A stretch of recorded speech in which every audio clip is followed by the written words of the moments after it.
ቅዱስ በሰላም ዙሪያ ግራ ተጋብቷል። ጽዮን ባለችበት እኔ ወዳለው ስላለችው ቆይ እኔ ምንን ወዳኝ ነው? ምን የሚወደድ ነገር አለኝ? ገንዘብ ይሉ ገንዘብ የለኝ፣ መልክ አይሉ መልክ የለኝ። ምንን አይታ ወደደችኝ? በዛ ላይ እኔ ጽዮን በሄደችበት ነው እየሄድኩ ያለሁት። ጽዮንን ከስሯ ሁኜ እንደ ጅራት እየተከተልኳት ነው ያለሁት። እንዴት ብዬ ነው እሷን ትወደኛለች ብዬ የማምነው? ነገር ግን ደግሞ ሰላም ቆንጅዬ ልጅ ናት። ግን ምንን አይታ ነው የወደደችኝ? እውነት ወዳኝ ነው ወይስ እየቀለደችብኝ ነው እያለ ግራ ተጋብቷል። እውነትም አንድ ልቡ ምናልባት ወዳኝ ከሆነስ ብሏል። ነገር ግን ደግሞ ሰላም እንደማትወደውና እንደማታፈቅረው 100% እርግጠኛ ነው። ነገር ግን እየተወላወለ ነው ያለው። እናንተስ ምን ትላላችሁ?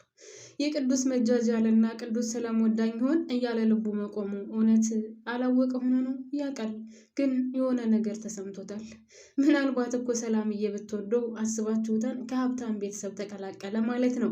ሰላም ጤና ይስጥልኝ ድና የተከበራችሁ ቤተሰቦቼ እንዴት ናችሁልኝ? ሰላም ናችሁ? በያላችሁበት ሰላማችሁ ብዝዝት ትረፍርፍ ይበልልኝ። እንደዚህ ቻናል አዲስ ከሆናችሁ እስኪ ቤተሰብ ኧረ ተው ላይክ አድርጉ። ተው ግን ተው፣ ምን አለበት በኢየሱስ ስም። እና ወይ ጉንፋን ይዞኛል በነገራችን ላይ በጣም ይቅርታ። ለማንኛውም እንኳን ደህና መጣችሁ። ስለመጣችሁ ከልብ አመሰግናለሁ። እንግዲህ ያው ለምታበረታቱኝም ቴንኪው ሶ ማች፣ ፈጣሪ አክብርልኝ። በያላችሁበት ለእናንተም ሰላማችሁ ብዝዝት ትርፍርፍ ይበልልኝ። አመሰግናለሁ። እንግዲህ ቅዱስን እንዳየነው በጣም ግራ ተጋብቷል። ሰላም ወዳኝ ነው ወይስ እየተጫወተችብኝ ነው? ምንን አይታ ወደደችኝ እያለ ነው። እውነት ቅዱስን የምትወደው ይመስላችኋል? ግን አይታወቅም። በነገራችን ላይ አሁን እየቀለደች ነው። ጽዮንን እና እሱን ለማራራቅና ጽዮን ከእሱ እንድትርቅ አስባ ነው። ነገር ግን ጽዮን ደግሞ ሰላም እወድሃለሁ ባለችው ቁጥር ጽዮን ያው አንዳንድ ጊዜም ሳይሆን ማንኛውም ሰው የሚወዱ ለምሳሌ አሁን ቅዱስ ጽዮንን በጣም ይወዳታል፣ በጣም ያፈቅራታል አይደለ? እስከዛ ድረስ በጣም እንዴት ብዬ ልግለጽላችሁ? ላይክ እንደ ሰው እንኳን አትመለከተውም ነበር። እንደውም ሀናን ሁሉ ግደልልኝ እያለች ብዙ ነገር ስትጠቀምበት ነበር። እንደዛ እያደረገላት እሷ የምትለውን ሁሉ እንኳን እያደረገላት ለሚናገረው ቃላት ለቃላቶቹ እንኳን ክብር አልነበራትም። ባለበት ትታው ነው የምትሄደው። ከፍ ዝቅ አድርጋ ነበር የምትናገረው። እንደ ሰው አድርጋ አታየውም ነበር። እና እንደዚህ መጀመሪያ ላይ እንደዚህ ያጣጣላችሁት ከፍ ዝቅ አድርጋችሁ የተናገራችሁትን ሰው እናንተ በሌላ ቦታ ክብር ሳይኖራችሁ ሲቀርና ወደዛ ሰው ተመልሳችሁ ከዛ ሰው ጋር ለመሆን ስትሞክሩ ያ ሰው ደግሞ 100% ተቀይሮ ታገኙታላችሁ። ምክንያቱም አሁን ቅዱስ አሁንም ቢሆን ጽዮንን ይወዳታል። በነገራችን ላይ ግን እንደ በፊቱ ፊት እየሰጣት አይደለም። በፊት እኮ አንድ ቃል እንኳን ሳቅ ብላ ካናገረችው ሰማይን የጨበጠ ያክል ነበር የሚሰማው። አሁን ግን ነው እንደዛ አይደለም። አንቺ ምን አገባሽ? ስለኔ ህይወት አይመለከትሽም። እናቴ ብቻ ናት በህይወቴ የሚመለከታት። አንቺ የት ገባህ? የት ወጣህ? ለምን አላናገርከኝም? ለምን አናገርከኝ ብለሽ ልትናገሪ አይገባሽም። በእኔ ህይወት ውስጥ የሚያገባት እናቴና እናቴ ብቻ ናት። አንቺ ደግሞ እናቴ አይደለሽም። አይመለከትሽም ብሏታል። እሷም ለምን እንደዚህ ትለኛለህ? እኔ ለምን እንደማይመለከተኝ አላውቅም ምናምን እያለች ብቻ እሷም እየጮኸች ነው። ያም ሆነ ይህ ሰላም ከጽዮን ፊት እወድሃለሁ አፈቅራለሁ ብለዋለች። አፈቅራለሁ አላለችም፣ ግን እወድሃለሁ ብለዋለች። እንደዛ ስትል ደግሞ ጽዮን ተቀናለች። ያው የጣላችሁትን ሌላ ሰው ሲያነሳባችሁ ያው አፍቅሮ የተወው ምናምን እንደዚህ ያማዋል። ወንዱም ሆነ ሴቱ እንደዛ ነው የሚሆነው። እና ጽዮን አሁን ሰላም ባሰበችውና ሰላም ባቀደችው መንገድ ትሄዳለች ብዬ አላምንም። ሰላም ያሰበችው ምንድን ነው? ልክ ጽዮንንና ቅዱስን ለማለያየት ነው እያሰበች ወይም እያደረገች። ግን ለምን እንደሆነ አላውቅም። እሷ ምን ትጠቀማለች? ቅዱስንና ጽዮንን ብታለያያቸው ወይም እንዲራራቁ ብታደርግ የምትጠቀመው ነገር እኔ ገና አልገባኝም። ለማንኛውም ምናልባትም እውነት ወደው ይሆን እንዴ?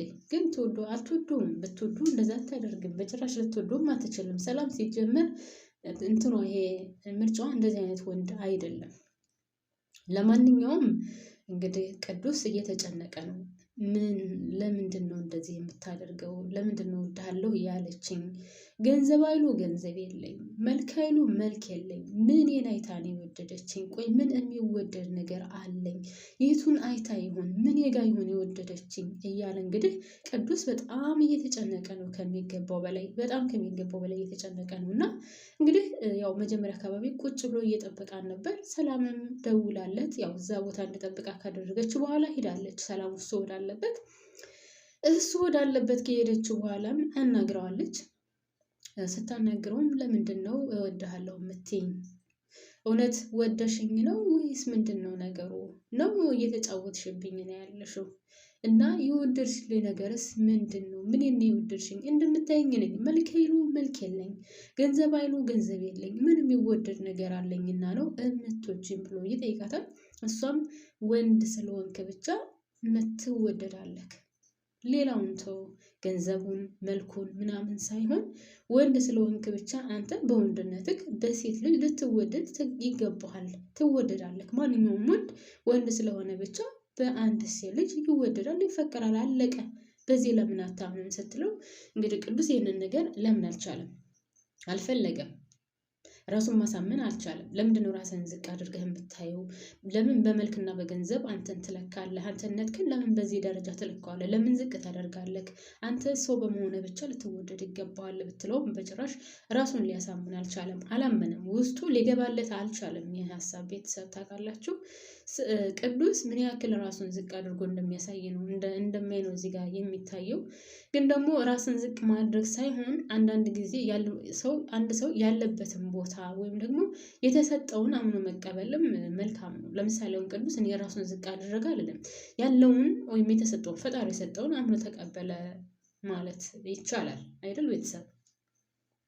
አሁን እሱ መልክ አስጠላለሁ ምናምን እያለ ነው፣ ግን ያው ከሌሎቹ ራሱን ሲያወዳደር ነው። ለምሳሌ አሁን ከነዝራ ጋር ምናምን ራሴን ሳወዳደር ያው ዝራ ካያችሁት ቆንጅዬ ነው።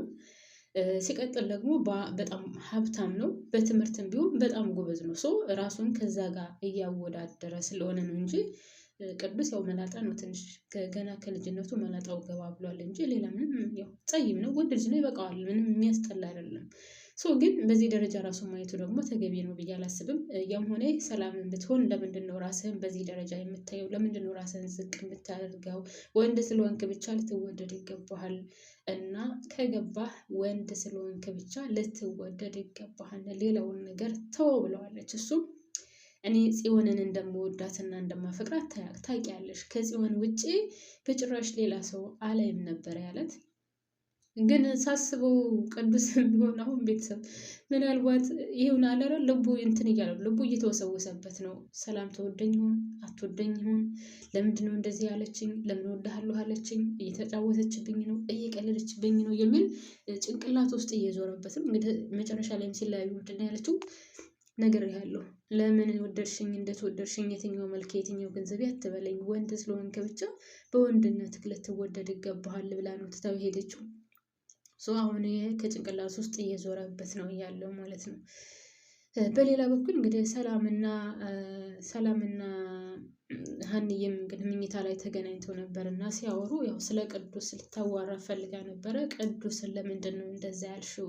ቅዱስን ለምን እወድሃለሁ ብለሽ አልሽው? ያው ሀና ገብቷታል በእሷ ምክንያት እንደሆነ፣ ወይም ደግሞ ሁለቱን ለማራራቅ የፈለገችው በእሷ ምክንያት እንደሆነ ስለገባት፣ ሀና ደግሞ ያው ለምን ሰላም በዚህ ውስጥ ትገባለች?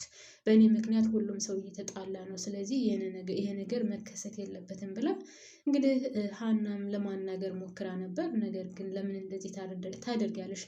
ሀና ቤተሰብ ግራ ታጋባለች። ሀና አንዴ መካሪ ትሆናለች፣ አንዴ ደግሞ ምንም በማያውቅ በቃ ጀዝባ ትሆናለች።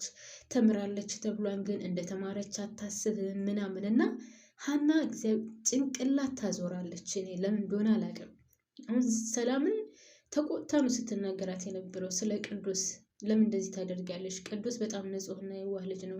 ከዛ ትምህርት ቤት አንደኛ ልቡ ንጹሕ የሚባል ሰው ያለው እሱ ብቻ ነው። እና ለምንድን ነው እወድሃለሁ የምትይው? አውቃለሁኝ በእኔ ምክንያት እንደሆነ። ስለዚህ እባክሽን ልጁን እንደዚህ እያደረግሽ አታሰቃዩ። ምናልባት ወዳኝ ይሆን እንደያለ እሱ ደግሞ ሌላ ነገር እያሰበ ነው። ሰው ልቡን ከሌላ ውስጥ እንትን አትበይ እያለቻት ነው። ሰላምዬ ደግሞ በዚህ ዙሪያ መናገር አትፈልግም።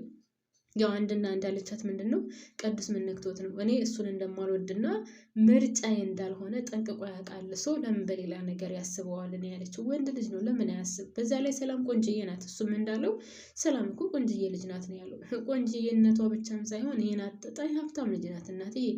ስለዚህ ባይወሰውሰበት ነበር የሚገርመው። ለማንኛውም እኔ እዚህ ላይ አበቃለሁ። ማሮች፣ ፍቅሮች፣ ውዶች ላይክ አድርጉ። ስወዳችሁ